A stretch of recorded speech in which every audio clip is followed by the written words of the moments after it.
Salam əziz izləyicilər, kanalıma xoş gəlmisiniz. Bugün kvadrat tənlikləri izah edəcəm. Siz də şərhlərdə hansı qayda izahının gəlməyini istəyirsinizsə yaza bilərsiniz. Gəlin başlayaq. Deməli, ax kvadratı üstəgəl bx üstəgəl c bərabər 0 şəklində olan tənliklərə kvadrat tənliklər deyilir. Buradakı a, b və c əmsalları həqiqi ədədlər çoxluğuna daxildir. Və burada mənim belə bir şərtim var ki, a sıfırdan fərqli olmalıdır. A sıfırdan fərqli olmalıdır ki, bu tənlik kvadrat tənlik adlansın. Çünki əgər a sıfır olsa, x kvadratı gedir sıfıra, onda bu tənlik bir dəyişənin xətti tənliyi olur. X kvadratı sıfıra gedir. Onun üçün mütləqdir ki, a sıfırdan fərqli olsun, bu tənlik kvadrat tənlik olsun. Kvadrat tənlikləri həll etmək üçün biz diskriminantdan istifadə edirik. Diskriminant nədir? Diskriminantın düsturu b kvadratı çıxılsın 4ac-yə bərabərdir. Diskriminantın düsturunu biz artıq əzbər öyrənməliyik ki, diskriminantın vasitəsilə tənliyin köklərini tapa bilək. Bu tənliyin çoxhəllimin dərəcəsi 2-dir, düzdür. Deməli, tənliyində 2 dənə kökü var. x1 və x2. İndi mən tənliyin köklərini tapmaq üçün yazıram x. İndeksinə gəlin 1 və 2 yazaq ki, hər iki kökünü tapmaq üçün bu düsturu istifadə edirəm. Mənfi b üstəgəl və ya çıx, onun üçün üstəgəl çıx bu şəkildə göstərilir. Üstəgəl və ya çıx deməkdir. Kök altında d bölünsün 2a düsturu ilə hesablanır. Burada əgər mən tənliyin böyük kökünü axtarsam, üstəgəl kök altında d-ni axtarıb tapıram. Tənliyin kiçik kökünü axtarsam, çıx kök altında d yazaraq tənliyi həll edirəm. Daha sonra burada 3 dənə xüsusi halımız var. Birinci hal, ikinci hal və üçüncü hal. Birinci, əgər diskriminant tapdıqdan sonra diskriminant müsbət ədəddirsə, bu zaman bizim tənliyimizin 2 müxtəlif həqiqi kökü var. 2 müxtəlif həqiqi kökü var.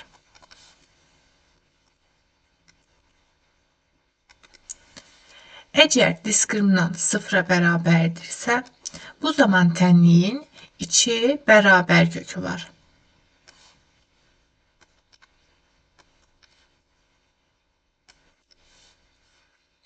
Bu 2 bərabər kökü var nə deməkdir? Yəni, tənliyin kökləri x1 və x2 bir-birinə bərabərdir. Yəni, tənliyin yalnız bir kökü var. Bir kökü var. Üçüncü hal diskriminant mənfi olarsa. Əgər diskriminant mənfidirsə, bu zaman tənliyin həqiqi kökü yoxdur.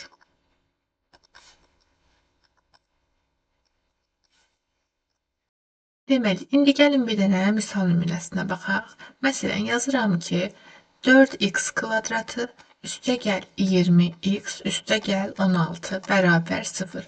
Deməli, mən bu cür bir kvadrat tənlik yazdım və bu kvadrat tənliyi həll etməyə çalışıram, düzdür? Deməli, mən bilirəm ki, mənim diskriminantım üçün düsturum var. Mən bu düsturdan istifadə edərək cavabı tapa bilərəm. Amma diskriminantdan əvvəl, baxın ki, burada əmsallar a 4-dür. B 20-dir, C də 16-dır. Həm 4, həm 20, həm də 16. İxtisar getdiyi bir ədəd varsa, birinci ixtisar aparın ki, tənliyiniz daha asan formada olsun, yəni daha yüngül rəqəmlər olsun. Mən burada da 4-ə ixtisar apara bilərəm. 4-ü 4-ə böləndə alınır x kvadratı, yəni 1x kvadratı, 1-də yazılmır çox vaxt. Üzərinə gəlinsin, 20-ni 4-ə böləndə 5x, üstəgəl 16-nı 4-ə böləndə də 4 alınır. Bərabərdir. 0 da 4-ə də bölsəm, nəyə də bölsəm onsuz da 0 olur. İndi mənim aldığım kvadrat tənlikdə x kvadratının əmsalı nədir? 1. Deyirik ki, əgər x kvadratının əmsalı, yəni a əmsalım 1-ə bərabərdirsə, bu tənlik adlanır çevrilmiş kvadrat tənlik. Çevrilmiş kvadrat tənlik qısa yazdım. İndi gəlin biz bunu həll edək. Diskriminant bərabərdir. B kvadratı. B nədir? X-in əmsalı düzdür. Yəni 5-ə bərabərdir.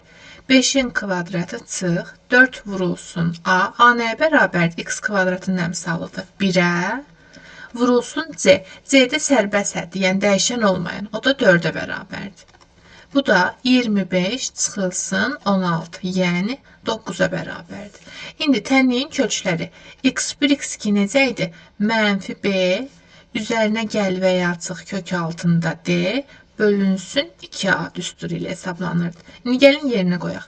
B nə idi? Müsbət 5. Qarşısında mənfi yazılıb. Yazıram. Mənfi 5. Üzerine gəlsin və ya çıxılsın. Kök altında diskriminant. Diskriminantı 9 tapmışam. Yazıram 9. Bölünsün 2a. A da mən nə aldım burada? A'nı 1. Yazıram 1. Bərabərdir. Deməli, x1 və x2-ni yəni aşağıdan yazaq. Bərabərdir. Əgər üstəgəllə götürsəm yazıram. Mənfi 5 üstəgəl. Kök altında 9-dan 3 çıxır. Bölünsün 2 vur 1 də 2-yə bərabərdir. Bu da olur. Mənfi 2 bölünsün 2, yəni mənfi 1. Digər kökünü hesablayaq. Mənfi 5 çıxılsın 3 bölünsün 2. Mənfi 8 böl 2, mənfi 4. Tənliyin böyük kökü mənfi 2'dir, kiçik kökü mənfi 4'e bərabərdir. İndi gəlin sizə Viet teoremi haqqında danışaq. Viet teoremi. Aha, Viet teoremi yalnız və yalnız çevrilmiş kvadrat tənliklərə tətbiq olunur. Bunu da aşağıdan qeyd edirəm. Çevrilmiş kvadrat tənliklərdə.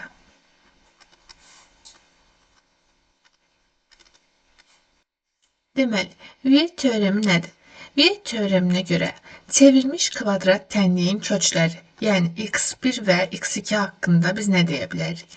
Deyirəm ki, köklərim, yəni x1 və x2-nin cəmi mənfi b-yə, x1 və x2-nin hasili isə sərbəst hədd z-yə bərabərdir.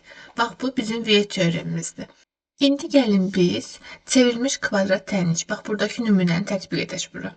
Yazmışdım x kvadratı üstəgəl 5x üstəgəl 4 bərabərdir 0. İndi Viet teoremi nə dedi? Dedi ki, tənliyin köklərinin cəmi, yəni x1 və x2-nin cəmi mənfi b-dir. Mənfi, burada b müsbət 5'dir. Əksi də nədir? Mənfi 5. x1 və x2'nin hasili isə sərbəst həddə 4'e bərabərdir. Həqiqətən də fikir versəz, hər zaman birinci hasildən başlayın. Hasil nədir? Hasil vurğulara ayırıram. 4 verilib. 4, 1 və 4'ün və ya deməli 2 və 2'nin hasilidir, düzdür? Biri deyir ki, cəm mənfi 5 olsun. Onda mənfi 1 və mənfi 4, mənfi 2 və mənfi 2'yə baxıram ki, cəm mənfi olsun. Mənfi 2 və mənfi 2'nin cəmi mənfi 4. Amma mənə deyir, cəm nə olsun? Mənfi 5. Deməli, ədədlərim mənfi 2 deyil. Amma mənfi 1 və mənfi 4'ün cəmi mənfi 5, hasili də həqiqətən 4 verir. Deməli, mənim köklərim mənfi 1 və mənfi 4 imiş. Həqiqətən də baxın, diskriminantla da eyni cavabı almışam. Yəni, kvadrat tənlikləri istəsəz diskriminantla birinci üsul kimi, istəsəz Viet teoremi ilə həll edə bilərsiniz.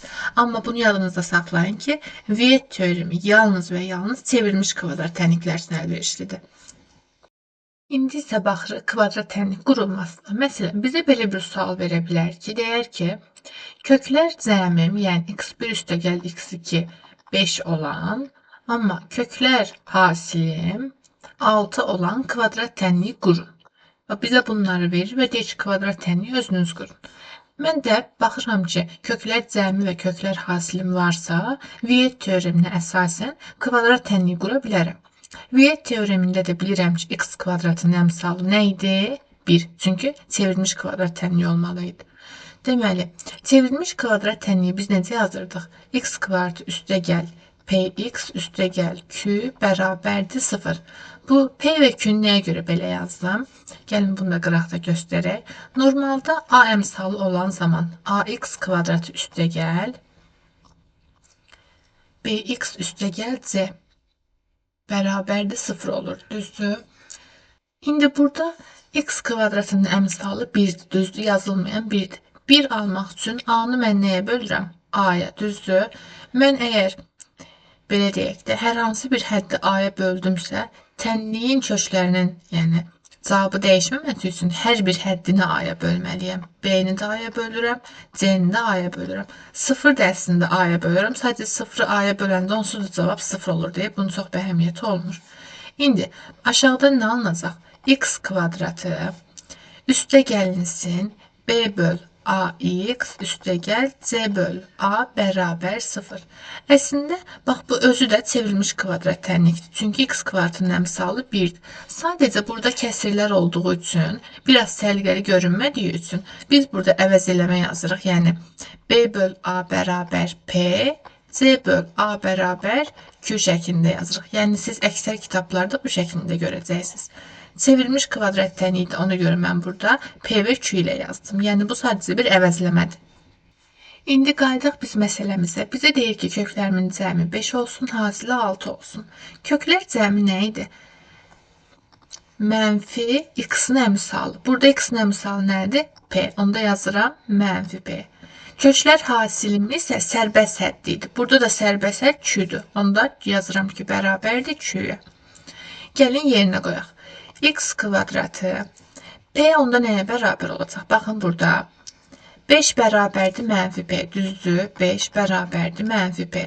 Onda P də bərabərdir. Hər tərəfi mənfi 1-ə bölürsünüz. 5-i də mənfi 1-ə böləndə mənfi 5 alınır.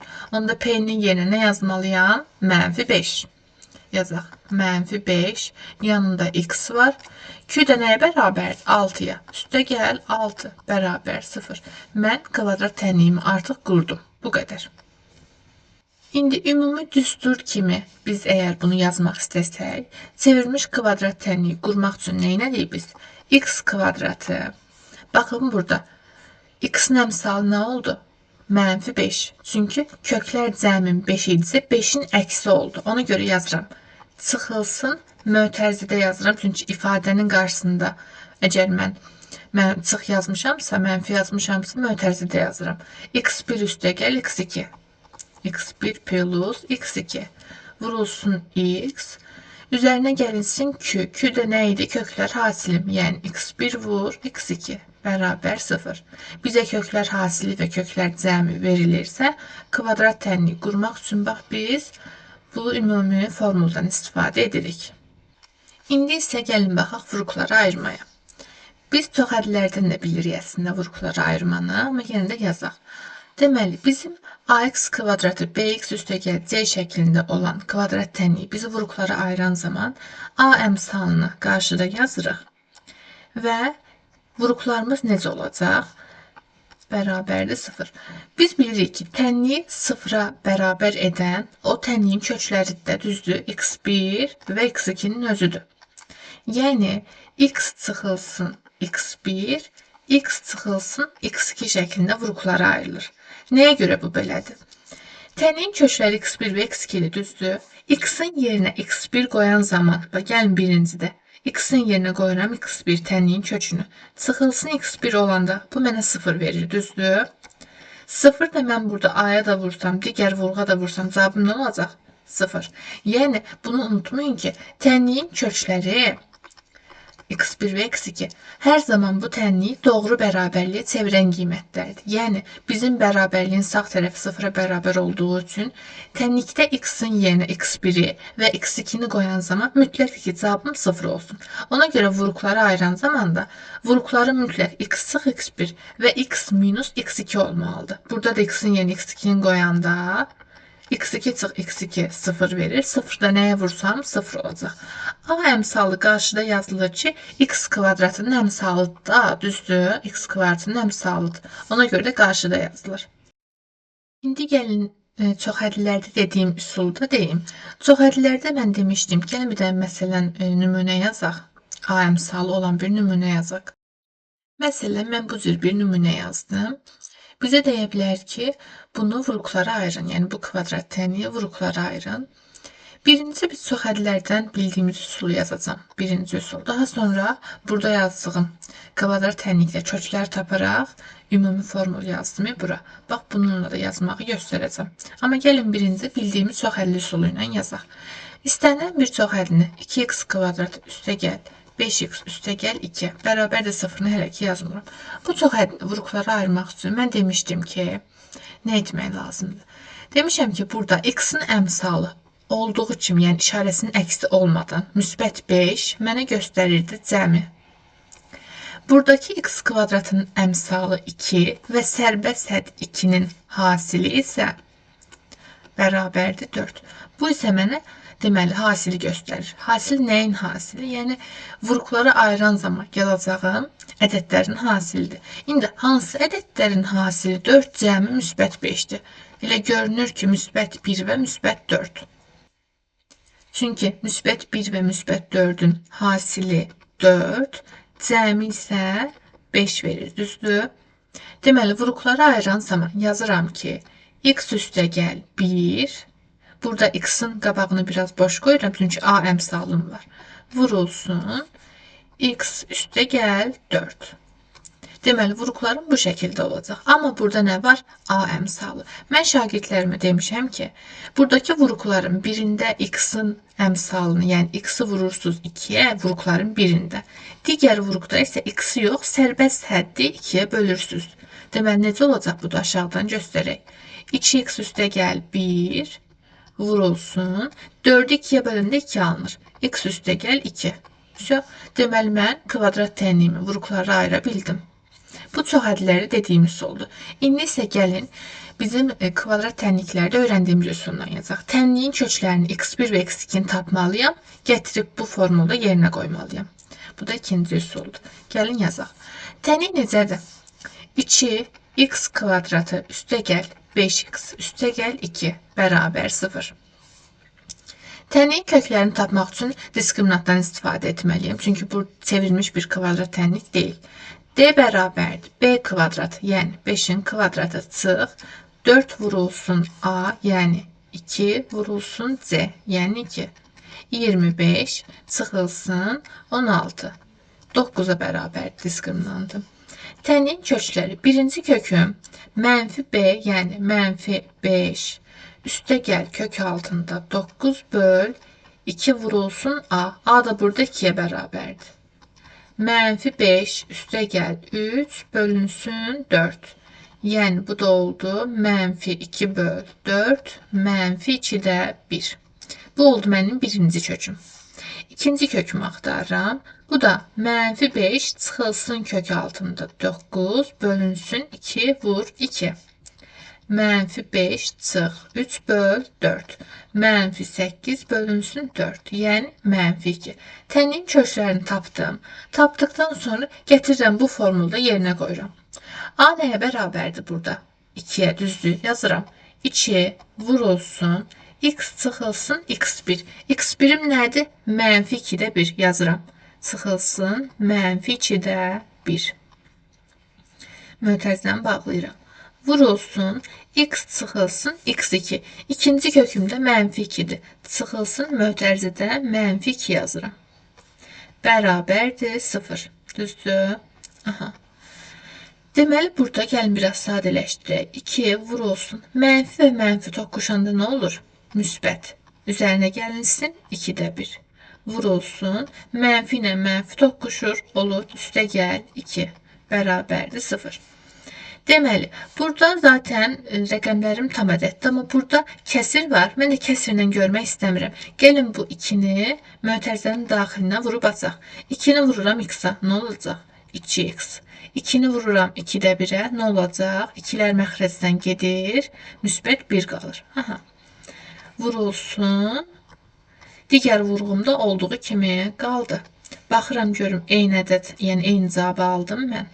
Buradakı vuruqlarım 2x üstə gəl 1, x üstə gəl 2. Eyni qaydada 2x üstə gəl 1, x üstə gəl 2. Yəni, hər iki üsul da doğrudur. Mən bunları nəyə görə deyirəm? Yəni, sizə hansı üsul rahat gəlirsə, o üsulda yaza bilərsiniz.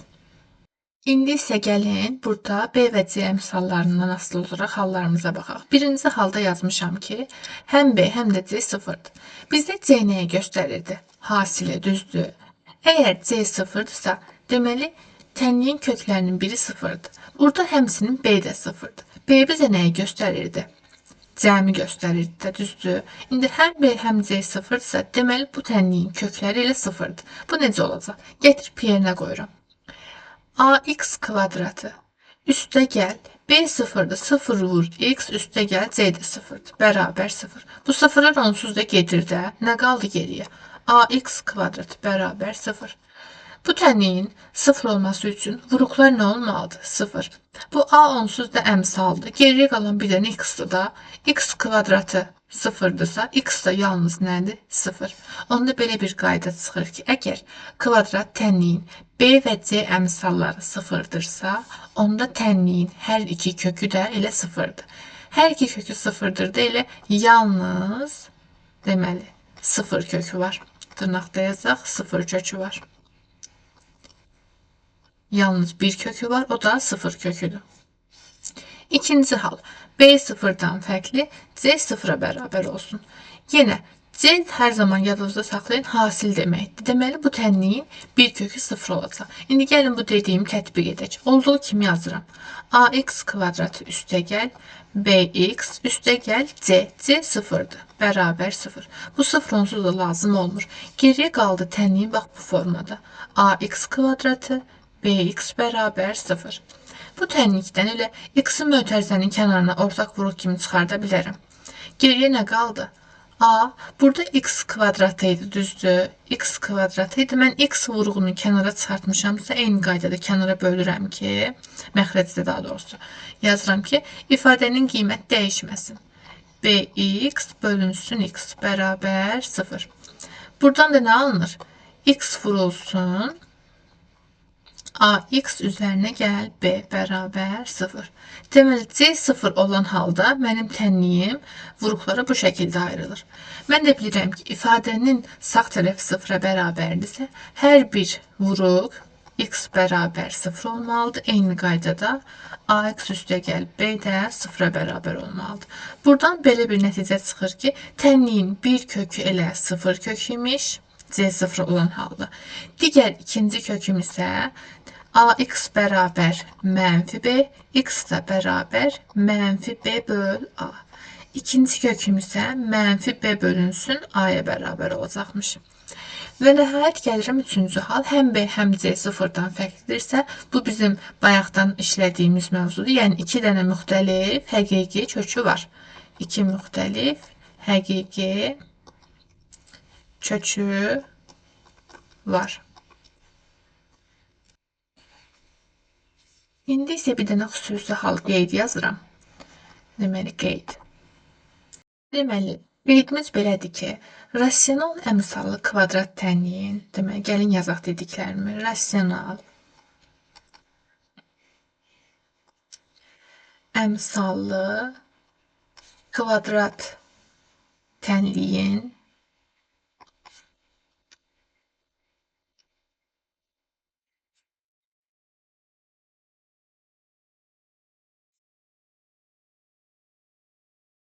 köklərindən biri m üstə gəl kök altında n olarsa, avtomatik olaraq digər köküm, deməli, digəri isə, belə yazaq, digəri isə m çıxılsın kök altında n olacaq. Bu qarşısında üstə gəl və çıx olan irrasional olan hissədir. Deməli, gəlin bir də nümunə göstərək. Deməli, uşaqlar, belə bir nümunə yazdım. Mən dedim, axı, əgər köklərinin biri 3 çıx kökdə 2-dir, rasional əmsallı kvadrat tənliyi qurun deyir, düzdür? Onda avtomatik digər köküm nə olacaq? 3 üstə gəl kökdə 2. Burada yazmışam, əgər biri üstə gəldirsə, digər çıx olacaq. Yəni, biri 3 çıx kök 2-dirsə, digəri 3 üstə gəl kökdə 2-dir. Bu üstə gəl və çıx irrasional hissənin, bax, irrasional kök altında 2 olan hissənin qarşısında durur. Bunu qarışdırmayın. Deməli, kökümün biri 3 çıx kökdə 2-dir, digəri isə 3 üstə gəl kökdə 2-dir. Mən kvadrat tənliyi qurmalıyam. Kvadrat tənliyin köklərinin hasilini tapıram birinci. Gəlin baxaq. Köklər hasilim 3 çıxılsın kökdə 2 vurulsun, 3 üstə gəl kökdə 2-dir. Biz müxtəsər rümunat düsturlarından bilirik ki, fərq vurulsun cəm, kvadratlar fərqi düsturunu verir mənə. 3-ün kvadratı çıx, kök altında 2-nin kvadratı. 9 çıxılsın 2, yəni 7-yə bərabərdir. Köklər hasilim 7-yə bərabərdir. İndi isə köklər cəmini tapıram. Köklərin birincisi 3 çıx kökdə 2, üstə gəl, 3 üstə gəl kökdə 2. Fikir versəz, mənfi kökdə 2 və müsbət kökdə 2 islah gedir. 3 üstə gəl 3 də 6-dır. Deməli, köklər hasilim 7, köklərimin cəmi isə 6-ya bərabərdir. İndi mən artıq kvadrat tənlik qura bilərəm. Yazıram, x kvadratı, bayaq düstur yazmışdım, çıxılsın, x1 üstə gəl x2, x üstə gəl x1 vur x2 idi, düzdür? Bərabər 0 şəklində qururdum kvadrat tənliyi. İndi köklər cəmi məlumdur, 6-dır, yazıram. X kvadratı çıx 6x, üstə gəl köklər hasilimdə olduğu kimi 7, bərabər 0. Deməli, mənim tənliyim necədir? Bax, bu şəkildə. Deməli, cavabımız da necə oldu? X kvadrat çıx 6x, üstə gəl 7. Deməli, burada demədiyim, bu yuxarıda yazdıqlarımız, bax, bunlar qarşınıza necə çıxa bilər? Belə deyək də, B və C əmsallarından hər hansı biri və ya hər ikisi 0 olanda kvadrat tənliyi bəzən yox, elə hər zaman necə adlandırırlar? Natamam kvadrat tənlik. Natamam kvadrat tənlik. Bu da nəyə görə belədir? Normalda kvadrat tənlikdə ABC əmsallarının 3-ü də olurdu, düzdür? Amma burada B və C hər ikisi 0 olan zaman mən nə tapdım? Kvadrat tənliyin 2 kökü də 0-a bərabərdir. Yəni, yalnız bir kökü var, həmin kök də elə 0-a bərabərdir. Birinci bunu tapdım. Daha sonra B 0-dan fərqli olan zaman C 0-dırsa, tənliyin köklərinin biri mütləq 0-dır, digəri isə mənfi B böl A-ya bərabərdir. Hər ikisi 0-dan fərqlidirsə, bu natamam kvadrat tənlik deyil, bizim bildiyimiz kvadrat tənlikdir və deməli, 2 müxtəlif həqiqi kökü var. Buradan demədiyim bir şey məncə qalmadı. İndi keçək biz hansı mövzuya?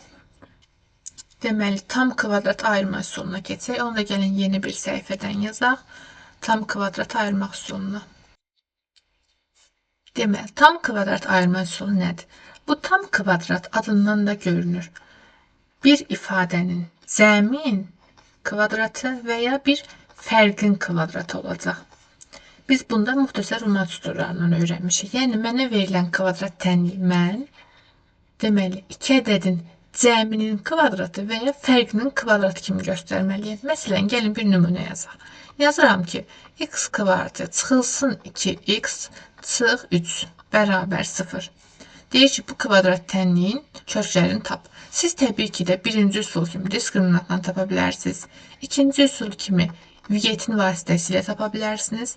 Üçüncü vuruqları ayırmaqla yaza bilərsiniz. İndi mən dördüncü üsul tam kvadratla yazacağım. Tam kvadratla yazmaq üçün, deməli, mən sərbəst həddi, yəni mənfi 3-ü birinci keçirirəm sağ tərəfə. Deməli, bərabər 0 idi. X kvadratı çıx 2x bərabərdir 3-ə. Mən burada hər zaman x-in əmsalına baxıram. X-in əmsalı nədir? Mənfi 2. Deməli, fərqin kvadratı kimi yazmalıyam. Birinci növbədə x-in əmsalı 2-ni bölürəm 2-yə. Aldığım 1, bax, buradakı B-nin yerində olacaq. A-nın yerində onsuz da x kvadratı yazılmasından bilirəm ki, elə A-nın yerində də x-dır. Deməli, bu ifadəni x çıx 1-in kvadratı kimi yazmalıyam. X çıx 1-in kvadratı nəyə bərabərdir? Aşağıdan yazıram. Müxtəsər ruma düsturdur bu. Yəni, müxtəsər ruma düsturunu bilməsəniz, bunu yazmaq olmayacaq. X-in kvadratı çıx 2x üstə gəl 1. Bu şəkildə açılır. Və mən görürəm ki, x kvadratı çıx 2x burada məndə var, verilib. Amma üstə gəl 1 yoxdur. Onda mən, deməli, aşağıdan göstərirəm. O üstə gəl 1-i özüm əlavə edirəm. Çıx 2x. Üstə gəl 1 yazdım. Əgər tənliyin hər hansı bir tərəfini özümdən 1 əlavə etdimsə, tənliyin sağ tərəfindəki 3-ün də üzərinə 1 əlavə edirəm ki, tənliyin köklərinin qiyməti dəyişməsin. İndi mən bu ifadənin yerinə, bax bu, müxtəsər ruma düsturunu yaza bilərəm. X çıx 1-in mötərizəli kvadrat bərabərdir 3 üstə gəl 1, yəni 4. Deməli, 4 də bilirsiniz ki, 4 deməli 2-nin kvadratıdır. Bir də mənfi 2-nin kvadratıdır. Düzdür? Mən buradan x çıx 1-i bir dəfə 2-yə, bir dəfə də x çıx 1-i mənfi 2-yə bərabər edirəm. Buradan x bərabər olur 3-ə. Buradan da x bərabər olur mənfi 2 üstə gəl 1 mənfi 1-ə. Yenə də tənliyimin 2 dənə həlli var, yəni 2 dənə kökü var. 3 və mənfi 1. Tam kvadrat ayırmaq üsulu ilə də bu cür yazıram. Əsas mənə tam kvadrat ayırma ifadənin ən kiçik və ən böyük qiymətinin tapılmasında lazımdır. Çünki tənliyin köklərini tapmaq üçün mənim diskriminant və viyet mənim üçün daha əlverişlidir. Yəni ilk ağla gələn bu iki üsul olduğu üçün bəzən uşaqlar bunu deyil, diskriminant və viyet istifadə edir. Elə mən özümdən çox viyetlə yazıram. Amma tam kvadrat ayırmağı mən nəyə görə deyirəm? Çünki indi mənə ən əsas ifadənin ən kiçik və ən böyük qiymətinin tapılması üçün lazım olacaq. İndi gəlin onu yazım. Sadəcə buranı mən biraz sərgəyə salmalıyam. Bir saniyə. İfadənin ən kiçik qiymətini tapmaq üçün tam kvadrat ayırma üsulundan istifadə edirəm. Deməli, x kvadrat üstə gəl 4x üstə gəl 20. Deməli, mən dedim, tam kvadrata ayırmaq üçün x-in əmsalına baxıram, 4-ü. Deməli, 4-ü bölürəm 2-yə. Alınır nə? 2. Deməli, mən bu ifadəni, bir də ki, x-in əmsalı üstə gəl 4-dür, düzdür? Deməli, mən bu səfər cəmin kvadratından istifadə edəcəm. A üstə gəl b-nin kvadratından. Bu da müxtəsər vurma düsturudur. A kvadratı üstə gəl 2ab üstə gəl b kvadratı da açılır. İndi burada A-nın yerində x-dır. B-nin yerində də nəyi tapdım mən? 2. X üstə gəl 2-nin kvadratı olacaq. X üstə gəl 2-nin kvadratı da x-in kvadratı üstə gəl 2 vurulsun x vurulsun 2 üstə gəl b-nin kvadratıdır, düzdür? Yəni x kvadratı üstə gəl 4x üstə gəl 4 şəklindədir. Mən baxıram ki, mənim x kvadratı üstə gəl 4x hissəm məndə var. Üstə gəl 4 indi özüm əlavə edəcəm. Yazıram ki, x kvadratı üstə gəl 4x üstə gəl 4-ü yazdımsa ifadənin qiyməti dəyişməməsi üçün çıx 4 yazıram. Çünki üstə gəl 4 çıx 4 sıfırdır. Sıfırda ifadənin qiymətini dəyişmir. Həm üstə gəl 4 yazıram, həm çıx 4 yazıram. Daha sonra ifadənin davamı üstə gəl 20-ni də olduğu kimi yazıram. İndi mənim bax bu hissəm mənə müxtəsər vurma düsturunu verir. Mən də yazıram ki, x üstə gəl 2-nin mötərizəli kvadratıdır. Geriyə qalan mənfi 4 üstə gəl 20 də mənə üstə gəl 16 verir. Deməli, mənim kvadrat tənliyim tam kvadrat ayırma üsulu vasitəsilə bu şəkli aldı, düzdür? Mən bu kvadrat tənliyin ən kiçik qiyməti necə tapacağım? Yadınızda saxlayın. Kvadratik ifadənin, baxın burada x üstə gəl 2-nin kvadratı yazmışam. Kvadratik ifadənin ala biləcəyi ən kiçik qiymət sıfırdır. Çünki cüt dərəcədən qüvvət heç vaxt mənfi olmur. Ən kiçik ala biləcəyi qiymət elə sıfırdır. Sıfır da nə zaman alır? X-in yerinə mən mənfi 2 yazan zaman nə alınır? Mənfi 2 üstə gəl 2-nin kvadratı üstə gəl 16, düzdür? Mənfi 2 üstə gəl 2 sıfırdır. Sıfırın kvadratı da 0 verir. 0 plus 16 da cavab olur 16. Deməli, bu ifadənin ən kiçik qiyməti 16-ya bərabərdir. Bu belə. Bizdən nəyi də soruşa bilər? Məsələn, deyə bilər ki, ifadənin, yəni tənliyimiz buradadır. Deyə bilər ki, ifadəsi ən kiçik qiyməti hansı nöqtədə alır? Yəni, x-in hansı qiymətində ifadə ən kiçik qiymətini alır? X-in hansı qiyməti oldu? Baxın, x üstə gəl 2 bərabər olur 0-a. Buradan da x bərabər olur mənfi 2-yə. Bax, bu şəkildə də sual verə bilər bizə. Bir də ki, burada x kvadratın əmsalı müsbət 1-dir, düzdür? Yəni, müsbətdir. Haçan ki, deməli, x kvadratın əmsalı a-dır da.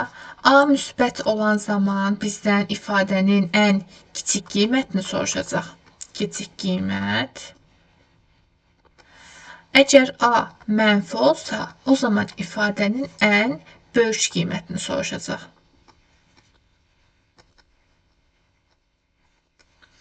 Bu da belə.